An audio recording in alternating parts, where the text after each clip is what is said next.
Terrorisme, extrémisme violent et islamophobie, la question est débattue en Gambie. La conférence islamique de l'Organisation de la coopération islamique OCI est lancée ce matin dans la capitale Banjul. Le président de la transition est représenté par le ministre des Affaires étrangères et de la coopération internationale.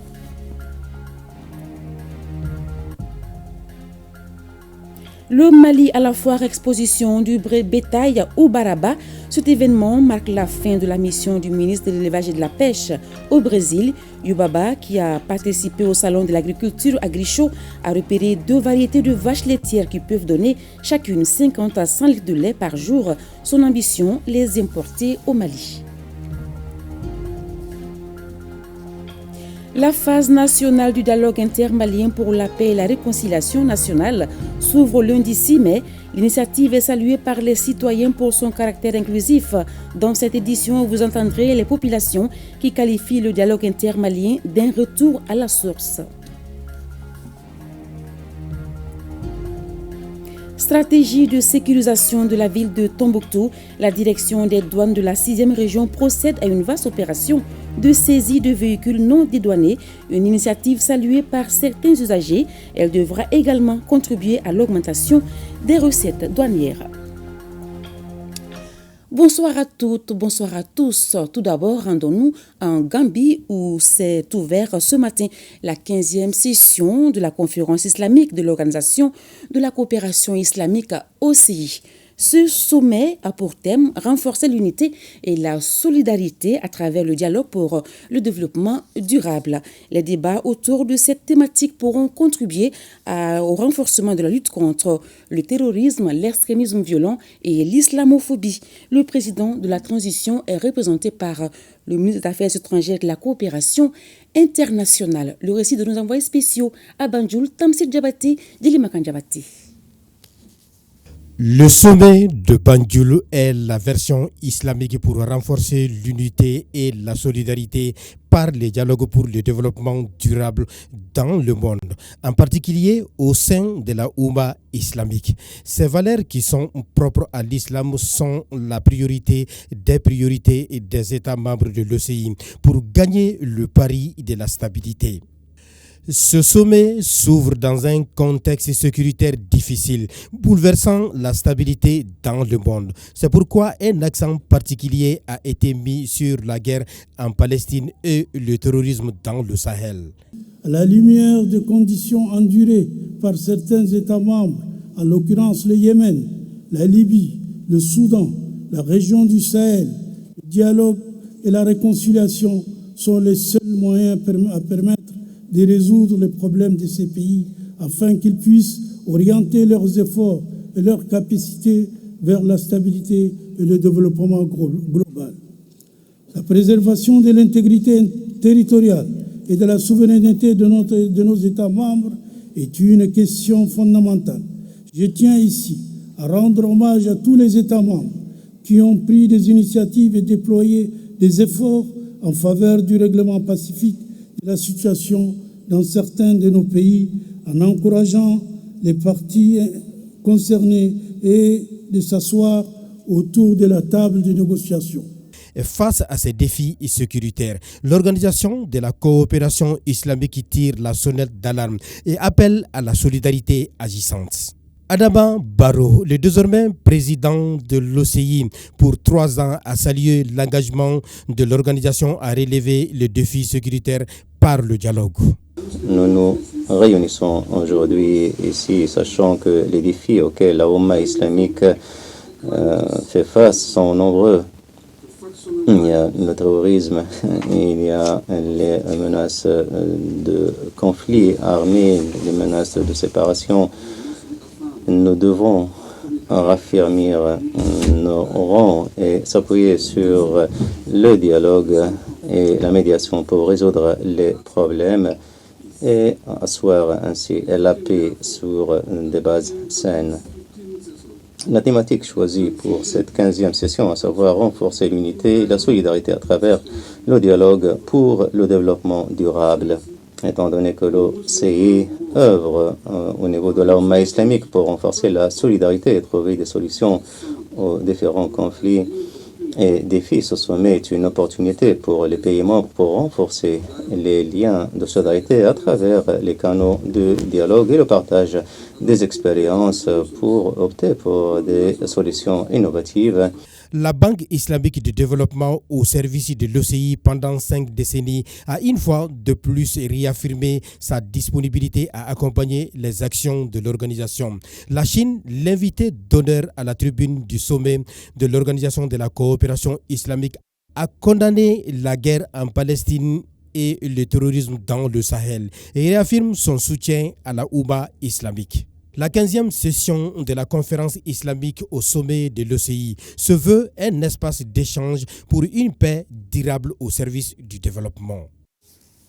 Toujours hors du Mali, en marge du Salon international de l'agriculture du Brésil, la délégation malienne a participé à la foire exposition du bétail ou Barabar. Cette activité qui marque la fin de la mission du ministre de l'Élevage et de la Pêche a permis à la délégation de se faire une idée sur 2 variétés de vaches laitières qui peuvent donner chacune 50 à 100 litres de lait par jour. Yubaba, qui se dit comblé par son séjour en terre brésilienne, ambitionne d'importer les 2 variétés au Mali. Les explications de nos envoyés spéciaux, Mohamed Kaintao Mbarakumaïka. La gire et la girlando sont les 2 variétés de zébus qui attirent l'attention des visiteurs de la foire d'exposition du bétail. Si la première est sollicitée pour sa viande, la deuxième séduit par la quantité importante de lait par jour. Le ministre de l'Élevage et de la Pêche et sa délégation, qui ont pris part à l'événement, ont déjà entamé des négociations avec l'association brésilienne des éleveurs des zébus. Nous venons de voir des vaches qui donnent 30 litres, 40 litres, et il y a tout de suite que nous venons de voir des vaches qui donnent jusqu'à 100 litres par jour et par 24 heures. Et donc vraiment les ententes sont comblées par rapport en tout cas à cette mission. La dernière étape, il est important de souligner que le président de l'association qui nous a rencontrés, c'est une association qui a 100 ans d'existence et ils disent qu'il faut un protocole sanitaire, un protocole entre l'association et nous, et bien sûr en passant par l'agence brésilienne de coopération. Donc nous repartons comblés et nous repartons satisfaits des rencontres que nous avons eues et nous pensons, et c'est sûr et certain que son Excellence l'ambassadeur prendra la relève par rapport à tous les chantiers que nous avons boostés, que nous avons redynamisés concernant les accords avec l'agence brésilienne de coopération, mais aussi par rapport au protocole dont une copie sera remise à l'ambassade qui va l'observer et nous aussi au niveau des départements. Des 2 départements, nous allons les examiner et voir comment nous pouvons faire un partenariat gagnant-gagnant parce qu'il faut le dire, c'est une association qui a 10 000 adhérents. Et nous sommes sortis de cette mission très satisfaits et nous avons vu avec le ministre qui disait qu'après ça c'est un début de la collaboration. Nous allons maintenir cette collaboration et pour faire en sorte que nous bénéficions de l'expérience brésilienne. Pour le président de la Chambre de commerce et d'industrie du Mali, cette foire est une aubaine pour les producteurs et opérateurs économiques maliens. C'est tourné aussi vers d'autres variétés de vaches laitières, surtout que le Mali occupe une place de choix dans l'élevage des bovins.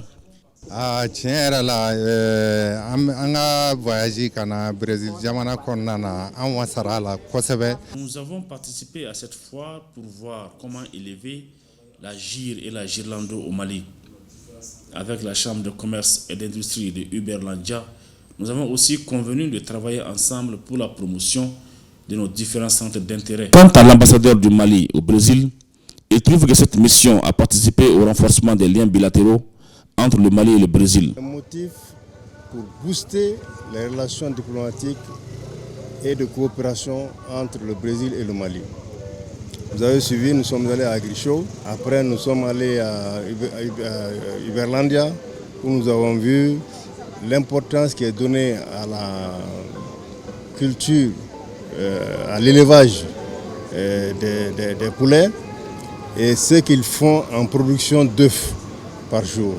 Nous sommes aujourd'hui à Uberaba où il y a l'exposition des zébus. Donc ce sont les domaines où le Mali a le plus besoin de s'appesantir pour le développement économique et l'autosuffisance alimentaire. L'association brésilienne des éleveurs de zébus, dont le ministère de l'élevage et de la pêche, ainsi que celui de l'agriculture compte s'inspirer, est créé il y a 100 ans. Son objectif est de faire du Brésil le plus grand producteur de lait et le plus grand exportateur de viande au monde.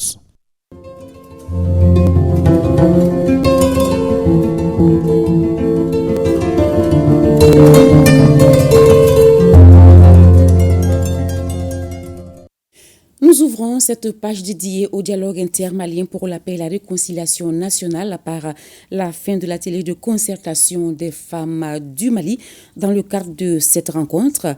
Et pendant 2 jours, elles se sont penchées sur les 5 thématiques du dialogue. Au terme, des recommandations fortes ont été formulées comme l'introduction de modules sur la paix dans l'éducation et le durcissement du processus de création des partis politiques et associations. Bemba Sibi et Aloubé Kone. Pour le Mali, chacun compte et ensemble, main dans la main, tout devient possible. C'est dans cet esprit que les femmes du Mali, en marge du dialogue intermalien, ont mis en place un cadre de concertation histoire d'apporter leur pierre au processus de paix et de réconciliation au Mali. Après 2 jours d'échanges, de nombreuses recommandations ont été formulées. Introduire des modèles sur la paix dans les écoles, les lycées, les universités du Mali, impliquer les communicateurs traditionnels dans la gestion des conflits, instaurer une journée de la paix au Mali, mettre en place des mesures pour durcir les conditions de création des partis politiques et des associations, organiser des élections transparentes et crédibles, valoriser les mécanismes culturels traditionnels en renforçant la participation des femmes dans le processus de consolidation de la paix et de l'unité nationale. Ces dames sont convaincues que la prise en compte et l'application de ces recommandations vont faciliter l'atteinte des objectifs de paix et de réconciliation nationale en vue d'un développement durable.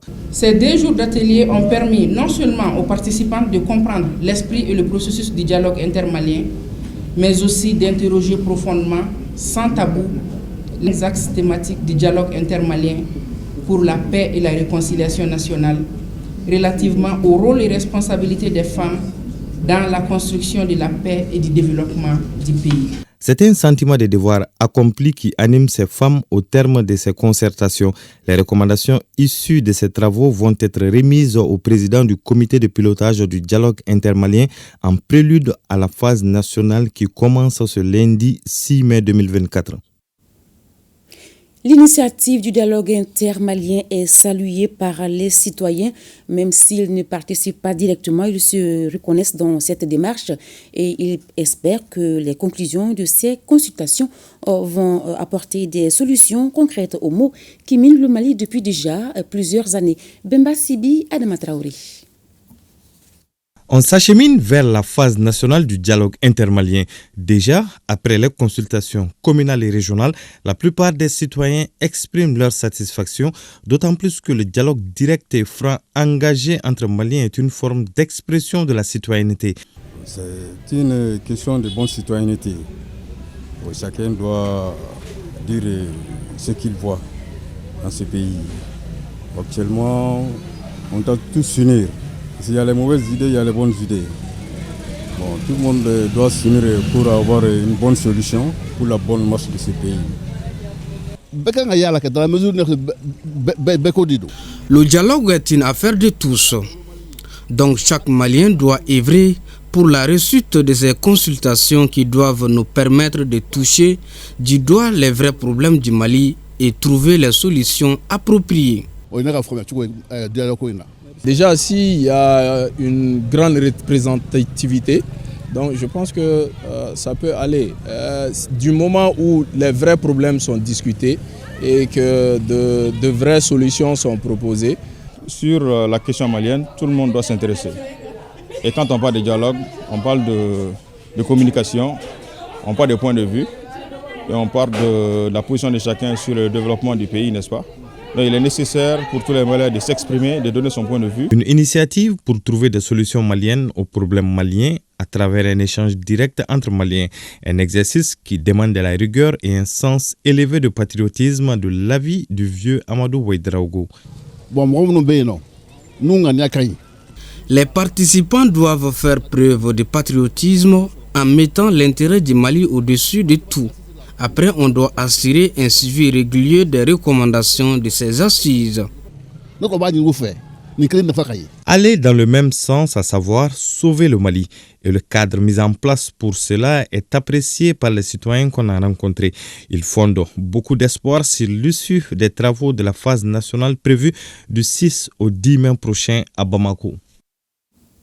On en vient au grand format de la rédaction. La médiation en milieu traditionnel est une pratique ancestrale qui a beaucoup contribué au vivre ensemble au Mali.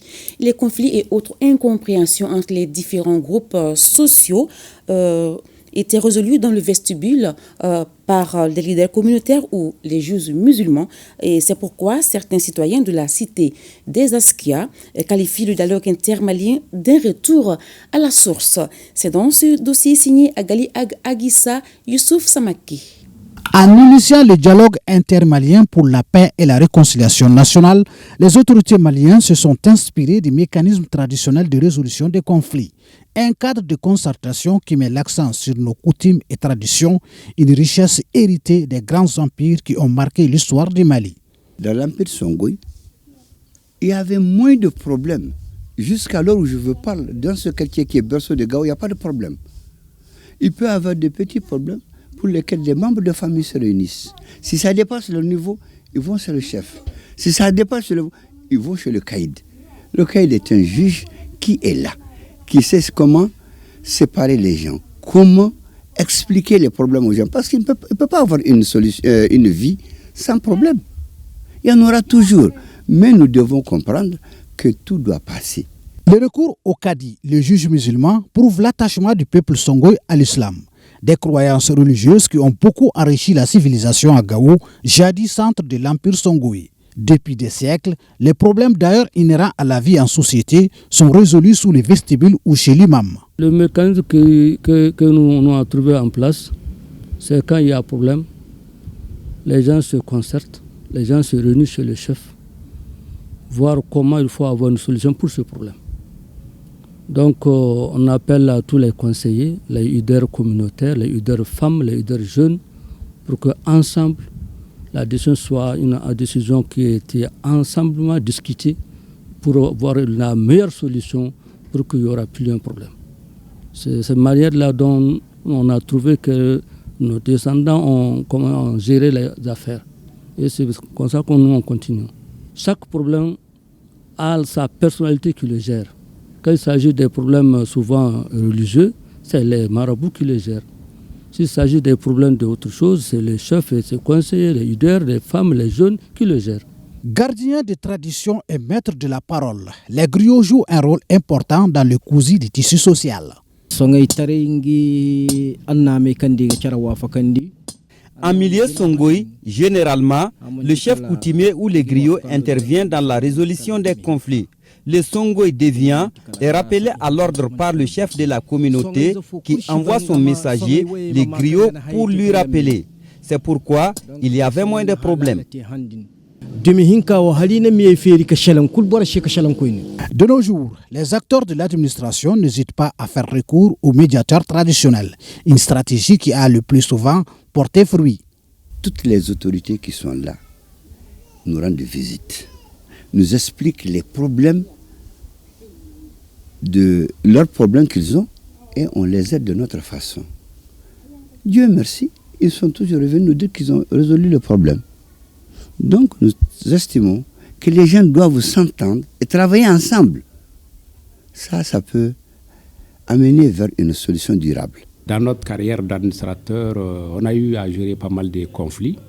Il y en a directement que de par, en tout cas, notre statut à partir du bureau, on les gère. Mais il y en a qui ont des connotations ou des embranchements qui font que nécessairement, on fait souvent appel à personnes qualifiées. Et quand je dis personnes qualifiées, la plupart, vous trouverez que c'est en tout cas du côté traditionnel. qu'on appelle. Ça peut être un chef de village, ça peut être en tout cas un chef de communauté. Ça dépend de la nature du conflit. Ce n'est pas interdit, dans ce sens que, comme je l'ai dit, une des missions fondamentales d'un préfet, sinon je dirais d'un représentant de l'État, c'est gérer en tout cas les différends à l'amiable. Le dialogue intermalien est sans nul doute un retour à la source. Il permet d'épuiser dans nos us et coutumes pour renforcer la stabilité sociale, gage de souveraineté. Ce n'est pas ailleurs qu'il faut aller chercher quelqu'un pour résoudre nos problèmes. C'est dans la famille ou dans le pays. Aujourd'hui que le pays est parvenu à réunir tous ceux qui peuvent résoudre un problème, nous sommes sûrs qu'une solution sera trouvée. J'ai toujours dit aux gens qu'au lieu de sortir et d'aller chercher des solutions qui ne nous conviennent même pas d'ailleurs, mais nous devons résoudre nos problèmes à nous. C'est ici que tous les problèmes ont été résolus. Pourquoi aujourd'hui on ne veut pas que nous résolvions nos problèmes? Il faut que l'on sorte pour aller chercher des experts qui ne connaissent même pas nos pays et nos traditions pour pouvoir nous réconcilier. Deux frères qui ne s'entendent pas doivent s'asseoir devant leur patriarche, dire, répandre les problèmes et c'est au patriarche de trancher. C'est ce qui peut résoudre le problème. Aujourd'hui que les Maliens se rencontrent, ils diront ce qui plaît à tout le monde et ce qui ne plaît pas. Mais en conclusion, ils trouveront ce qu'il faut pour faire marcher le pays. Donc pour moi, c'est une des meilleures solutions. Les communautés même, ils ont besoin de dialoguer pour avoir des solutions. Parce que sans dialogue, sans une concertation, les gens ne peuvent pas se comprendre. Le dialogue intermalien, ça a été vraiment un succès. Les conclusions des travaux de la phase nationale du dialogue intermalien pour la paix et la réconciliation, qui débuteront le 6 mai prochain, sont donc vivement attendues par le peuple malien.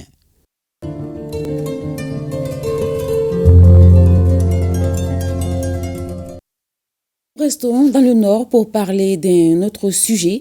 La direction des douanes de Tombouctou a procédé à une vaste opération de saisie des véhicules non dédouanés. Objectif, interdire la circulation des véhicules non immatriculés en vue de sécuriser la ville. Par la même occasion, augmenter les recettes douanières. Certains usagers ont trouvé cette opération salutaire. Idrissa Goulou Sissoko. Cette opération de saisie de véhicules non dédouanés mise en œuvre par la Direction régionale des douanes de Tombouctou a permis la saisie de plusieurs véhicules usagés. Elle avait pour objectif de sécuriser la ville et augmenter les recettes douanières. D'abord, un objectif sécuritaire. Alors, vous voyez, il n'était pas évident, n'est-ce pas, que la douane réussisse une telle opération de saisie, n'est-ce pas, dans le climat sécuritaire que nous avons vécu ici. En plus de cela, il y a un aspect économique. Une part importante des recettes douanières sont issues au dédouanement des véhicules non immatriculés. Et puis, il était grand temps pour l'administration des douanes de Tombouctou d'aller à la recherche de tous ces attributs et qui lui confèrent l'administration des douanes. La réussite de cette première opération est due en grande partie à une sensibilisation et à une vaste campagne de communication qui a permis l'implication des partenaires. Aujourd'hui, on ne peut pas comprendre qu'une grande ville comme Tombouctou, des véhicules circulent sans plaque. Nous, nos opérateurs économiques, nous sommes exposés parce qu'à chaque fois qu'il y a de banditisme dans la ville, qu'il y a de braquage ou bien des morts d'hommes, on constate que c'est des véhicules non immatriculés qui sont derrière. Donc cette opération, nous en tant qu'opérateurs, ça ne fait que nous sécuriser de plus. Dans le processus de dédouanement, la procédure même de dédouanement, nous en tant que service technique du commerce, c'est nous qui autorisons l'importation même du véhicule pour que la douane puisse voir le véhicule et le dédouaner. Bon, il est prévu dans cette procédure un guichet unique qui est à Bamako, mais au niveau régional, c'est les directions régionales qui s'occupent de la mission. Pour les usagers qui étaient venus récupérer leur véhicule, cette opération est tout à fait justifiée et prouve la présence de l'État dans la région. Je trouve que l'opération est venue juste à bon point, puisque la douane est dans son devoir, des citoyens, pour que les citoyens arrivent à payer leurs droits. L'opération est la bienvenue, puisque ça fait longtemps qu'on est ici dans la région, il n'y a pas de contrôle. Bon, jusqu'à ce que nous-mêmes là, on pensait pas qu'il y a même autorité, c'est pourquoi on a acheté des véhicules non dédouanés. Si on voit qu'aujourd'hui l'État est revenu, maintenant ils nous ont pris par rapport au dédouanement. Maintenant, après, on s'est vu avec les autorités, le directeur régional de la douane et le président du chambre de commerce. On a échangé et ils nous ont fait savoir que c'était une opération de sensibilisation pour que les gens puissent savoir que la douane est là désormais à Tombouctou, ceux qui n'ont pas leur véhicule dédouané, qui viennent dédouaner. Le moins que l'on puisse dire, c'est que cette première opération aura été une réussite dirigée de main de maître par les soldats de l'économie. Le directeur régional des douanes de Tombouctou en appelle au civisme de tous. À présent, les brèves, elles concernent la visite de prise de contact du nouveau commandant de la zone de défense numéro 6, le colonel Pascal Berthet, dans plusieurs structures militaires et paramilitaires de Mopti, la passation de commandement entre le colonel Modibo Kantoula et le colonel Moussa Angoïba, nouveau commandant de la zone de défense numéro 4 de Caille, et la mission du Conseil économique, social, environnemental et culturel relative à l'élaboration du rapport annuel 2024 qui se poursuit en Afrique du Sud. Le commentaire est signé Bemba Sibi. Le nouveau commandant de la zone de défense numéro 6, le colonel Pascal Berthet, a effectué une visite de prise de contact dans plusieurs structures militaires et paramilitaires de Mopti. Une visite qu'il a conduite respectivement à la gendarmerie, la protection civile, la garde nationale, les services des eaux et forêts, la brigade territoriale, la douane, le centre de formation de Soufroulaye, les checkpoints de Barbé, de Ti et de Bargodara et le gouvernorat de Mopti. L'objectif visé est de créer une synergie d'action pour l'atteinte des objectifs assignés par la hiérarchie militaire à la zone de défense numéro 6. Pendant ce temps, à Caille, la 4e région militaire, c'est la passation de commandement entre le colonel Modibo Kantoula, commandant sortant, et le colonel Moussa Angoïba, nouveau commandant de la zone de défense numéro 4. Le colonel Angoïba a désormais la charge de poursuivre l'œuvre de construction d'une armée opérationnelle et républicaine dans la région de Caille. La cérémonie qui s'est déroulée hier jeudi sur la place d'armes du camp Mamadou Lamine Dramé de Caille a été présidée par le chef d'état-major de l'armée de terre, le général Aruna Samake, en présence des autorités administratives, politiques et militaires. On termine avec la mission du Conseil économique, social, environnemental et culturel relative à l'élaboration du rapport annuel 2024 des besoins, attentes et problèmes de nos compatriotes établis à l'extérieur qui se poursuit. Après l'étape du Mozambique, la délégation conduite par Amadou Sanoussi Dafé, vice-président de l'institution, s'est rendue à Johannesburg, en Afrique du Sud. Les échanges ont essentiellement porté sur les difficultés majeures de la forte communauté malienne vivant dans ce pays, au nombre desquelles l'absence de cadres facilitant l'investissement au Mali, les difficultés d'accès aux documents administratifs, les difficultés d'accès aux fonciers, entre autres. Parlons santé. Ici à Bamako, en marge de sa visite à l'hôpital du Mali, le ministre de la Santé et du Développement social a réceptionné un important lot de médicaments et d'équipements de la part de la République populaire de Chine. Le point avec Abdul Karim Kaba. D'une valeur de plus de 165 millions de francs CFA, la République populaire de Chine offre des médicaments et une importante quantité d'équipements médicaux. Ce geste témoigne de l'excellence des liens de coopération sino-malienne. Ce précieux don contribuera très certainement au traitement efficace de diverses pathologies qui seront diagnostiquées dans les différents services de l'hôpital. Le geste accompli par la République populaire de Chine à travers le présent don est la preuve d'une amitié sincère avec le Mali. Elle est aussi la preuve d'un engagement et d'une collaboration sans faille entre les professionnels chinois et leurs collègues maliens pour l'amélioration de la santé des populations. Pour le diplomate chinois, cette remise fait partie d'un ensemble qui caractérise le raffermissement des relations entre la République du Mali et l'Empire du Milieu. Ces dons facilitent le travail de la mission médicale chinoise, montre également la forte volonté de la partie chinoise d'accompagner la modernisation des services médicaux au Mali. Construire une communauté d'avenir partagé est le noble objectif de la diplomatie chinoise. L'occasion était bonne également pour la direction de l'Agence nationale d'assistance médicale (ANAM) de payer une partie des factures de l'hôpital du Mali pour la prise en charge des blessés de guerre. En marge de cette cérémonie de remise, le ministre de la Santé et du Développement social a échangé avec le personnel de la structure sur son quotidien. La santé, contrairement à beaucoup de trucs, nous, on n'a pas d'heure de service et on travaille H24 et à tout moment on peut être sollicité. Et si mon personnel est sur le terrain, c'est normal que moi aussi je sois sur le terrain à tout moment. Le centre d'oncologie, la radiothérapie, le service d'accueil et le laboratoire d'analyse médicale ont été visités par le colonel Hassan Bayalo Touré. C'est pour nous imprégner de ce qu'il y a réellement sur le terrain, encourager le personnel, le féliciter et aussi leur donner certains conseils, surtout notamment sur l'accueil qui est très important dans la prise en charge des malades. Au cours de sa visite, colonel Hassan Bayalo Touré a pris un peu de son temps pour souhaiter bonne santé aux malades et accompagnants.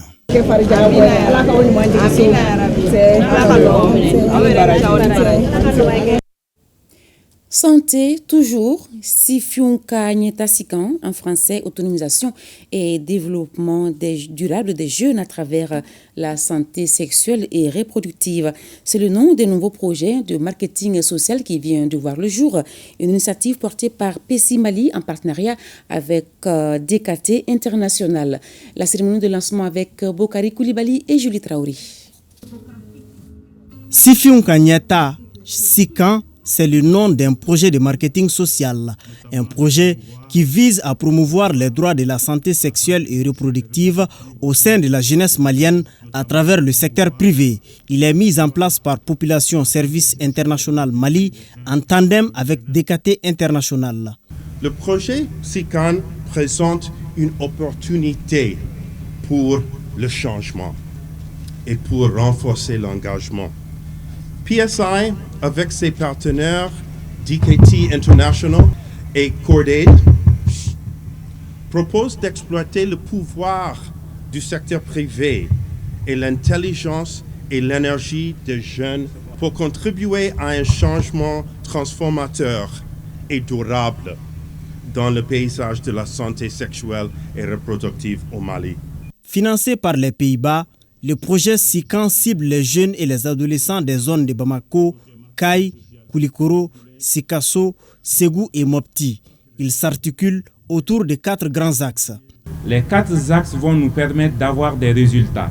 Et ces résultats seront adossés, sur les adolescents et les jeunes. Les jeunes vont bénéficier d'une autonomie économique renforcée. Nous allons avoir une gamme complète de produits et de services de SDSR qui soient disponibles et accessibles dans les canaux du secteur privé.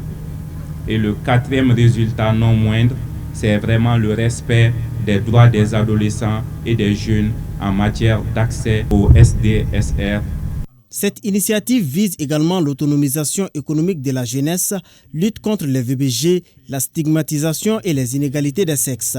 Pour une meilleure distribution des produits de santé reproductive, les initiateurs du projet SICAN entendent s'appuyer sur un réseau de partenaires, notamment des pharmacies, des cliniques, entre autres.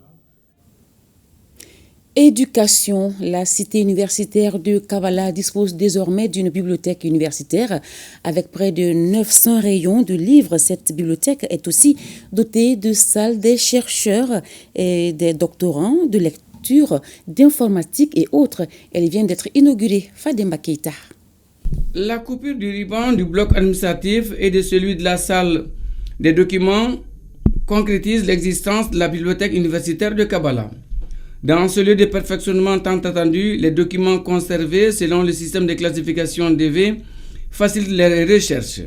Ultramoderne, elle offre aux étudiants, enseignants, chercheurs, doctorants et autres fans de la lecture toutes les commodités pour se former à travers la lecture. La bibliothèque universitaire de Kavala se présente en 2 blocs. Un premier bloc administratif composé des bureaux du conservateur, du responsable de la documentation, du responsable des relations publiques et de l'informaticien. Une salle technique équipée de machines informatiques pour la connexion et la connectivité des ordinateurs. Le deuxième bloc est celle de la bibliothèque elle-même. Elle comporte une salle de documents où on trouve 12 000 ouvrages. La disposition des publications des auteurs maliens et africains, des romans, mémoires de sociologie, l'anthropologie offre aux lecteurs un confort sans égal et aussi lancer un espace de divertissement des enfants. L'infrastructure dispose de salles de lecture pour les étudiants, doctorants, enseignants, de salles de connexion pour accéder à des documents hybrides. En plus des ressources webographiques, la bibliothèque est dotée en collection de livres, de périodiques, de mémoires, de thèses et de documents graphiques. Les hommes et les femmes qui y travaillent seront à la disposition du public pour faciliter l'accès aux documents, pour donner une réponse satisfaisante à la demande d'information. Ici, vous pourrez consulter les documents et les prêter sous condition. Le conservateur déplore pour l'heure le manque de ressources humaines. Selon lui, le personnel potentiel chargé de gérer la bibliothèque universitaire de Kabala est estimé à 15. Pour l'instant, ils ne sont que 2. Nous restons dans l'espace étudiantin. Ouverture à Bamako de la première édition du colloque international sur le thème urbanisation et crise environnementale, enjeux de développement en Afrique. Cette rencontre est une initiative de l'université Bazo en partenariat avec le Centre africain de recherche et d'innovation CARIS et le laboratoire de recherche en économie appliquée au développement Aliou Abdoulaye Touré. Ce colloque international de Bamako regroupe plus d'une centaine de participants. Pour les organisateurs de ce colloque, il s'agit de contribuer à l'amélioration des activités de recherche scientifique dans la sous-région en général et plus particulièrement dans les structures universitaires au Mali. Cette activité s'inscrit pour nous dans la dimension, n'est-ce pas, de la recherche et de l'innovation scientifique. Qui parle d'innovation et de recherche scientifique touche forcément à un pan, n'est-ce pas, de développement d'une économie. Parce qu'aujourd'hui, au XXIe siècle, l'une des sources principales de la croissance de nos économies réside en fait dans l'innovation et la recherche scientifique. L'urbanisation et crise environnementale, enjeux de développement en Afrique. 2 jours durant, c'est autour de ce thème que les chercheurs vont discuter. Le Centre africain de recherche et d'innovation scientifique CARIS est un organisme international de recherche scientifique appliquée au développement du continent africain, collaborant avec les chercheurs spécialisés dans les différents domaines des sciences humaines et sociales. Son but est de mener et coordonner des travaux de recherche avec ses laboratoires et universités à partir d'un réseau mondial d'échanges sur les problématiques de développement de l'Afrique. C'est vraiment une bonne initiative parce que ça permet aux étudiants, surtout les auditeurs, à la fin de leurs études, d'avoir un laboratoire sur lequel ils peuvent compter pour pouvoir faire leurs recherches. Les conclusions et recommandations issues de ce colloque permettront de proposer des solutions aux problèmes réels de l'environnement. Parlons à présent d'accès à l'eau potable. Un point d'adduction d'eau inauguré hier à Sokoroji, Dianegela, en commune 6 de Bamako, évalué à 46 millions de francs CFA. Cet ouvrage est une réalisation de la mairie du district de Bamako. Salifou Drago et Sidi Modibo Dambélé pour le reportage. C'est un ouf de soulagement pour les habitants de Sokoroji et Dianegela en commune 6 du district de Bamako à la réception de cette addition d'eau offerte à ces localités. Cette importante infrastructure est un don de la mairie du district de Bamako. Cette addition d'eau met ainsi fin au calvaire des populations et surtout des dames qui disent merci à la mairie du district de Bamako pour cette source vitale. L'eau, c'est la vie. Vous avez enlevé de l'épine dans nos pieds. La population de Sokoroji et Dianegela vous en félicite beaucoup. Comme on le dit, c'est le lieu de remercier ici la mairie du district de Bamako à travers la direction du jumelage de la coopération décentralisée et la CEDAC qui n'ont ménagé aucun effort pour la réalisation de cet ouvrage. L'eau est source de vie et le renforcement du secteur fait partie des priorités des autorités actuelles du pays. L'accès à l'eau est un domaine transféré aux collectivités territoriales.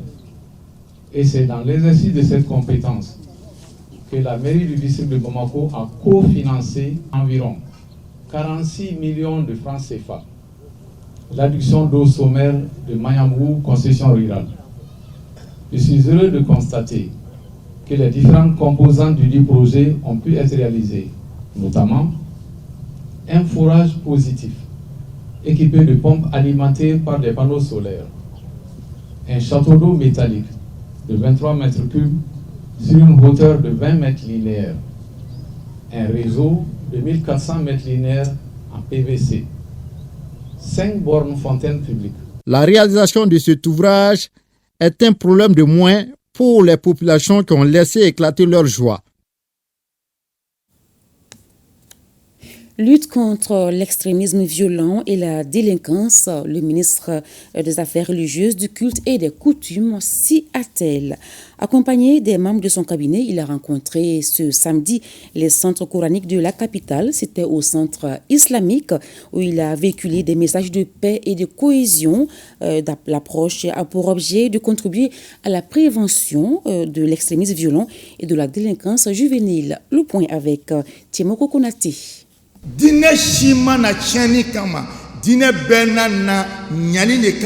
C'est un fin connaisseur du Saint-Coran au sens propre de l'expression à la rencontre des centres coraniques.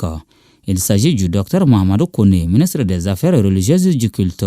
En rencontrant les maîtres coraniques et leurs disciples ce samedi, docteur Kone entend partager un message du gouvernement, message relatif au Saint-Coran et aux préceptes qui sous-tendent la religion musulmane. Le Coran est un livre saint des musulmans qui doit être respecté par tout le monde et que l'État le respecte beaucoup et l'État respecte tous les religieux de la République du Mali.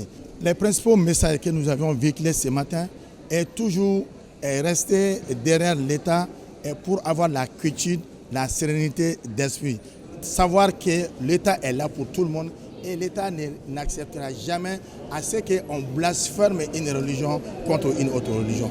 Il s'agit là d'un exercice de pédagogie inscrit au cœur des priorités de son département. Le but, apporter des éclaircissements pour éviter tout risque d'extrémisme violent, mais aussi la délinquance juvénile. Une démarche qu'apprécient les interlocuteurs du jour qui n'en demandent pas mieux. Depuis le début de la transition, Dr Mahamadou Kone, comme il vient de dire dans la salle, ne cesse de mener des actions de ce genre et cela conformément aux orientations données par le président. Auparavant, les initiatives gouvernementales étaient destinées aux grands centres, mais actuellement, tous les centres en bénéficient. Solidarité à la malienne, le ministre a saisi l'occasion pour offrir 1000 cartons de data à ces centres coraniques. Un geste modeste, mais plein de signification. Cérémonie de remise de matériel aux bénéficiaires des appuis du financement du Danemark. Grâce à ces appuis, ces hommes et femmes de Bamako, Kati et Ségou seront plus résilients face aux effets des changements climatiques et renforceront par la même occasion leurs activités économiques. Le compte rendu de Hawa Adama Koulibaly et Adama Traoré. Au total, ce sont 10 entreprises féminines, 40 groupements et 30 jeunes filles, soit 3974 personnes, touchées par ce fonds du Danemark consacré au développement de l'entrepreneuriat féminin. Ils ont été équipés en kits solaires, kits d'entretien de matériel solaire et de production de biens et services, 15 pompes solaires d'irrigation des espaces de production agricole, entre autres. Les kits solaires sont devenus excessivement chers. Les PME ont du mal à accéder à ces kits. Donc c'est vraiment une bouffée d'oxygène pour nous de recevoir ce kit. Tout ce qu'il faut en tout cas pour avoir un minimum de production.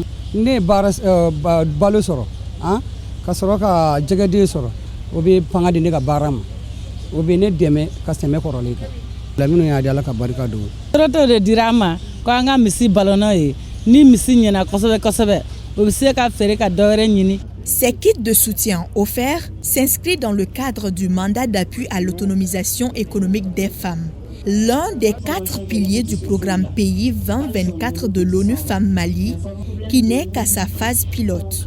À partir de cet exemple pilote, je pense que nous allons travailler à mobiliser plus de ressources pour accompagner ces entreprises féminines qui jouent, comme je le dis, un rôle fondamental dans l'autonomisation socio-économique des femmes au niveau du Mali. L'ONU Femmes Mali, à travers son guichet unique de promotion des entreprises féminines Women Business Center, travaille en étroite collaboration avec l'Agence de promotion des investissements afin de créer un environnement sain et propice au développement d'une paix durable pour et par les femmes. C'est désormais Madame Diarra Kadiatou Sidibé, sage-femme de son état, qui a la lourde tâche de remplacer l'animatrice vedette de la chaîne 2 de l'ORTM, Feu Oumou Diarra Diéman, dans l'émission Ankabaro sur ORTM 1. Ce choix a fait suite à un appel à candidature lancé par la direction générale de l'ORTM en collaboration avec l'agence Anka Communication qui produit cette émission. Mariam Koulibaly. Un casting pour remplacer une animatrice est un fait rare. Cela se comprend dans le présent cas quand on connaît les dimensions professionnelles de Feu Oumou Diarra Diéman. Des 13 postulantes, c'est Madame Diarra Kadiatou Sidibé qui est désignée nouvelle animatrice de l'émission Anka Barosigi sur ORTM 1. Il y a eu vraiment un engouement par rapport à l'événement. Vous avez participé massivement. Et on a voulu quand même que le concours soit fait dans la plus grande transparence. Et celles qui ont postulé nous ont honorés. On vous remercie beaucoup. Et il va falloir choisir. On va choisir aujourd'hui. Considérez que vous avez gagné parce que vous avez participé à une compétition nationale en l'honneur d'une personne, en la personne de Oumou Diarra. Nous pleurons tous et toutes Oumou Diarra. Maintenant qu'elle n'est plus en vie, je pense que c'est important que le travail qu'elle a commencé, que ce travail puisse continuer. Et c'est ce qui nous a motivés aujourd'hui à faire la sélection de celle qui va désormais occuper le fauteuil.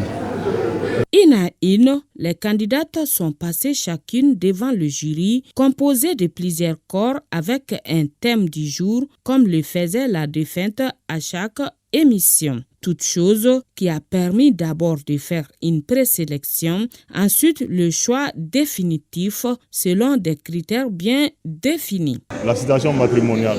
Deuxième critère, être présentable, c'est-à-dire avoir une présentation physique à la télé.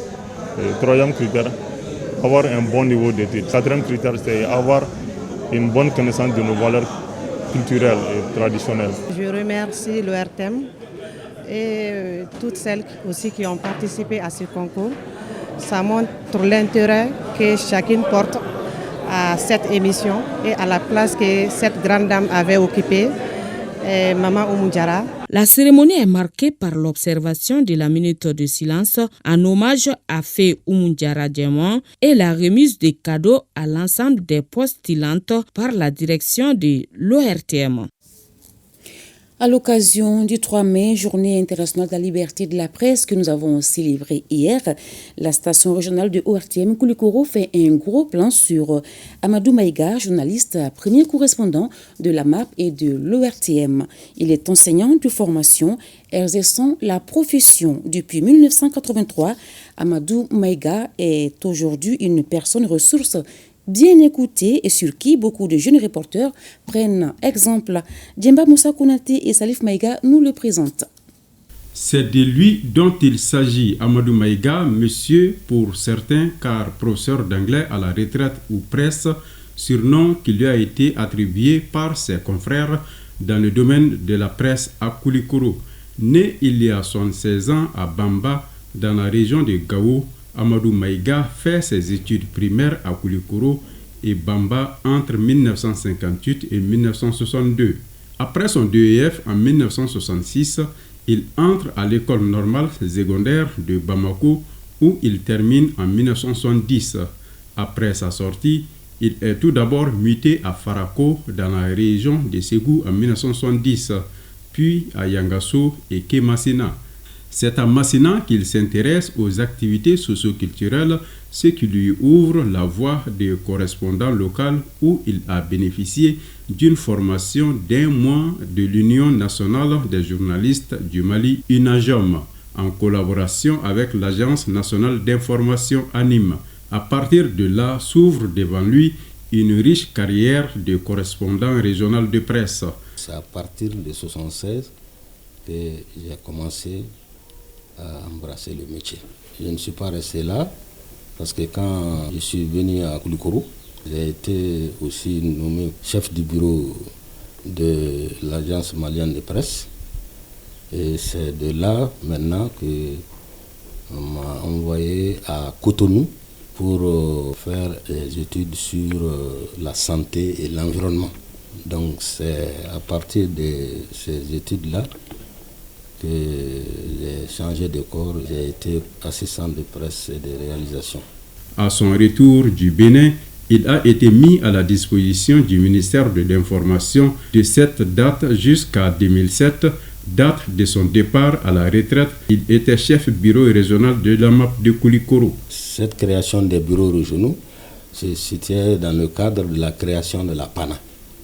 Parce qu'on voulait créer une agence panafricaine de presse comme, disons, les autres agences, la BBC et les autres grandes agences. Malheureusement, le chemin a été semé d'embûches et il y a eu beaucoup de difficultés, on n'est pas arrivé. Durant sa carrière, Amadou Maïga s'est battu pour une presse indépendante, libre et crédible dans la région de Koulikoro. Le traitement de l'information, tu étais responsable de ce que tu écrivais, c'est tout. Il n'y avait personne pour superviser. Tu fais ton texte, tu fais tes écrits et tu envoies. Élu président du comité régional de la Croix-Rouge en 2023, tous les matins, Amadou Maïga fait un tour dans ses différents grains pour recueillir les premières informations sur le plan local, régional, national et international avant d'aller au bureau. Ses collaborateurs et amis témoignent de lui, un homme qui a l'amour du travail bien fait. Les témoignages illustrent à suffisance qu'il a rehaussé l'image de la communication à Koulikoro. Quand on l'a choisi comme correspondant de presse, Koulikoro se trouvait pratiquement dans les ténèbres. En langage clair, bien que nous soyons très proches de Bamako, ce qui s'y passait se passait dans l'anonymat total. C'est quelque chose que nous avons beaucoup regretté jusqu'à ce qu'on eut l'idée de le choisir comme correspondant de presse. De son profil, j'ai compris à lui que c'est un monsieur qui est beaucoup attaché à la presse, comme stipule vraiment son domaine. Dans le cadre également des activités de la Croix-Rouge malienne, j'ai compris qu'il est beaucoup engagé pour apporter toujours sa... À la retraite depuis 2007, Amadou Maïga est aujourd'hui le président du comité régional de la Croix-Rouge et non moins président de l'association des ressortissants du Nord et sympathisants. Monsieur Presse, comme on l'appelle affectueusement, est une référence en région de Koulikoro.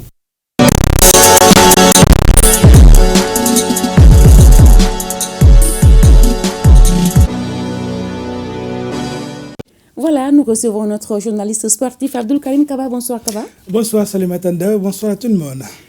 Le département en charge de la jeunesse et des sports a organisé sa traditionnelle marche citoyenne ce samedi à l'université du Mali. Aller à la découverte du sport scolaire et universitaire, échanger avec les acteurs et les encourager davantage à concilier sport et études. Tels sont entre autres les objectifs de cette marche citoyenne. Et bien ce mois de mai a été dédié à la relance du sport scolaire et universitaire. Et les disciplines retenues sont le football, le basketball et l'athlétisme. Le point avec Salif Ouedrago.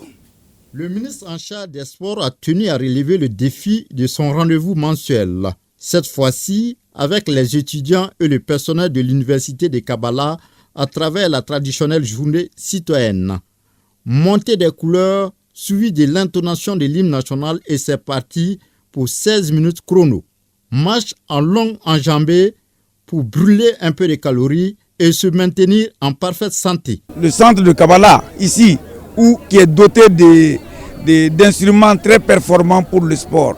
Franchement, moi j'étais très émerveillé et je pense qu'il faut initier, continuer cet aspect de la chose. fraterniser avec leurs collègues et briser le mythe entre les autorités et la population sont les objectifs de cette journée citoyenne. Nous avons assisté à un mouvement, n'est-ce pas, sportif, mais aussi créant la cohésion, donnant raison à l'adage qui dit un esprit sain dans un corps en forme et sain aussi. Et c'est une vérité dans cet espace universitaire où les étudiants sont investis dans leurs études, mais en même temps, c'est des grands pratiquants du sport. Riches en activités telles que le football, le basketball, les arts martiaux, pour ne citer que ceci, chacun y va de son numéro. C'est une jeunesse qui est non seulement formée au niveau du centre universitaire de Senou, mais aussi qui est formée aux différentes disciplines du sport.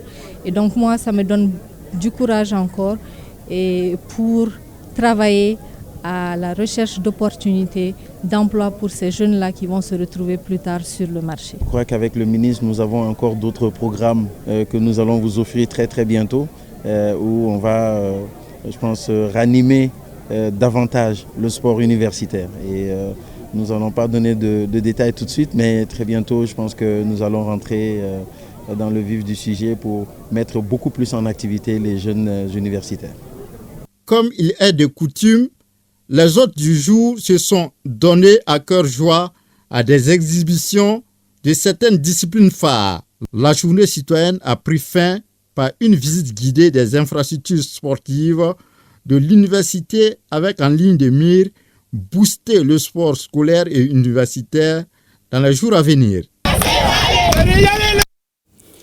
Football, la 24e journée du championnat national de Ligue 1 a pris fin hier vendredi et la 25e a démarré cet après-midi, Kaba. D'abord, la 25e journée a démarré donc cet après-midi avec 3 rencontres. Le 11 Craternella et ES Kita ont fait match nul, 0 but partout. L'Union sportive de Bougouni a perdu à domicile 1-2 face à l'association sportive de Kourifina ASCO. Le match à AS Police et Union sportive de Bougouba était en cours. Cette 25e journée se poursuivra demain dimanche avec les oppositions AS Bakary Dian de Baraouli de l'UBAC à partir de 16h au stade Mamadou Kounaté. À 18h, toujours au stade Mamadou Kounaté, Binga FC sera face donc à l'ASRL de Bamako.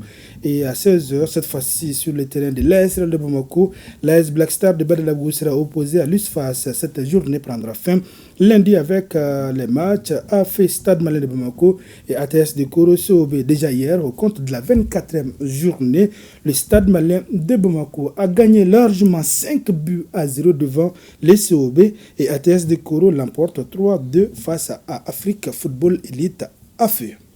Basketball pour terminer, la 8e journée prend fin ce soir. Déjà, quelques rencontres ont été jouées et les résultats suivants ont été enregistrés en hommes. AS Police, AS Face, 56-60 pour les policiers. ASL de Bamako, AS Commune 1, 59-53 en dames.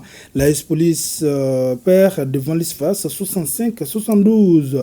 L'ASL de Bamako l'emporte devant les Mandeka de la Commune 4, 88-68.